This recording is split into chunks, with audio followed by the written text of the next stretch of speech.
മാം ഈ IVF ട്രീറ്റ്മെന്റിന് ശരിക്കും എത്ര സമയമെടുക്കും?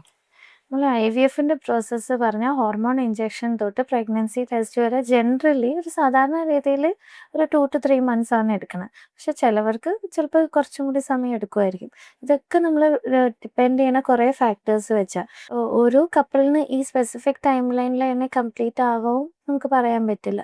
അപ്പോൾ ഇതിൻ്റെ ഫാക്ടേഴ്സ് പറഞ്ഞാൽ മെയിൻ ഇമ്പോർട്ടൻറ്റ് ഏജ്, അണ്ടത്തിൻ്റെ എണ്ണം, അതേപോലെ സ്പേമിൻ്റെ ക്വാളിറ്റി, കൗണ്ട്, അങ്ങനെ വെച്ചാണ് നമ്മൾ ഡിസൈഡ് ചെയ്യുന്നത്. ഇപ്പോൾ അഥവാ ഒരു സ്ത്രീക്ക് ഒരു അണ്ടത്തിൻ്റെ എണ്ണം കുറവാണെങ്കിൽ നമ്മൾ ചിലപ്പോൾ ആ സൈക്കിളിൽ തന്നെ ആയിരിക്കും ഫ്രഷ് ട്രാൻസ്ഫർ പ്ലാൻ ചെയ്യുന്നത്.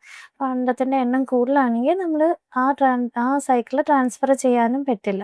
അപ്പോൾ ഒരു ലേറ്റർ ഡേറ്റിലായിരിക്കും നമ്മൾ ട്രാൻസ്ഫർ പ്ലാൻ ചെയ്യുന്നത്. അപ്പോൾ ഓരോ കപ്പിളിന് ഈ ടൈം ലൈൻ സ്പെസിഫിക് ആയിട്ട് പറയാൻ പറ്റില്ല. പക്ഷേ ജനറലി സാധാരണ രീതിയിൽ ഒരു 2 to 3 monthsലാണ് കംപ്ലീറ്റ് ആവുന്നത്.